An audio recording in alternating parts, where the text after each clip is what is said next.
Hi, good morning, everybody. My name is Sam Kuhn. I'm an economist at Appcast, here today to talk about the latest employment figures from the Bureau of Labor Statistics and how it impacts recruiting. The top line takeaway is that job growth right now is treading water. What we saw in May was that the overall labor market added 139,000 new jobs. However, we did see that there were about 100,000 downward revisions to April and May's numbers. So 95,000 to be specific. And ultimately, what does that mean is that longer term job growth has been cooling, right? Is that coming out of the pandemic, we saw the job growth was averaging anywhere from 200 to 250,000 new jobs a month. 2024, we saw that momentum continued. And then now heading into 2025, into the latter half of the year, we are starting to see a slowdown in the broader labor market. And another way to think about this is to look at basically 12-month job growth, how much the economy is expanding in terms of job growth over the year. And this chart here shows that in a quite interesting way, is that we see that job growth is below 145,000 for over the year. And when we back out and look at that historically, that's actually at the level of the economy was growing at coming out of the Great Recession. It was that in 2011 and 2012, job growth was about the same, about 130 to 140,000 jobs. So it's at its weakest spot in more than a decade. If this growth remains, we could potentially be in a significant worse spot. And this could be a major warning sign for the economy. When we break down the numbers by industry, we really see that only two major sectors added or sort of contributed to overall job growth. It was healthcare and social assistance, and then leisure and hospitality. Those two sectors made up the bulk of all job growth last month in May. And then outside of that, we really see some pretty substantial weakness. Professional business services declined by 18,000. Not on this chart, but another one to mention is the federal government employment also declined by 22,000 as a result of policy shifts to reduce the overall level of employment in the federal government. And also some goods sectors, goods producing sectors like retail and manufacturing are also starting to see some weakness as well as they lost jobs as well.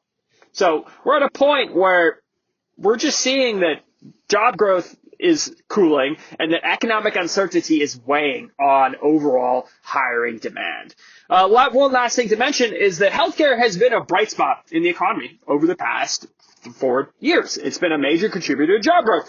There's a longer-term risk factor here, which is the proposed cuts to Medicaid, which is a large contributor to healthcare services demand. That's another risk factor that we're looking at in the long term as well.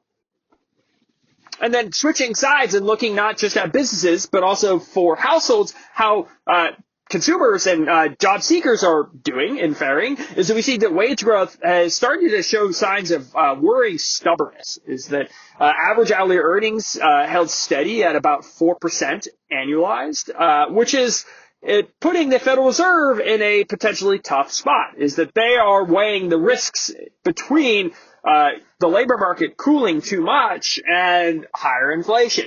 And if average hourly earnings are high, that could potentially contribute to more inflation into the rest of the year. So the longer term outlook is trending towards stagflation, which is slower economic growth and higher inflation. This is putting serious pressure on public policy to to be able to navigate our economy out of this situation and ultimately putting the Federal Reserve in a bind. And then also speaking about how job seekers and the rest of the consumers are faring in this economy, we've seen that the overall share of the prime age labor force growth has stalled. So this chart here shows the percent of workers aged 25 to 54 that either have a job or are looking for work. And we've seen that since last summer, it hasn't really grown much at all. We're just not seeing that much more excess workers, new people entering the labor market, or what are called new entrants. We also saw that the unemployment rate didn't increase. It stays at 4.2%. Basically, it's been at that level for several months now, and potentially because of this weakness in hiring demand outside of healthcare and then also leisure and hospitality, we could see that the unemployment rate could potentially start to rise into the rest of the year.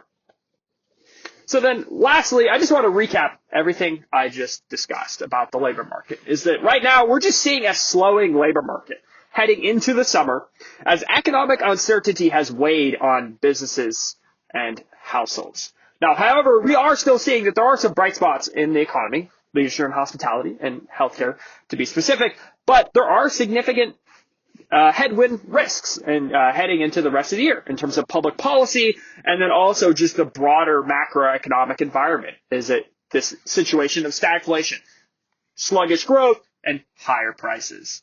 So with that, I hope you all have a great rest of your day, and thank you for your time.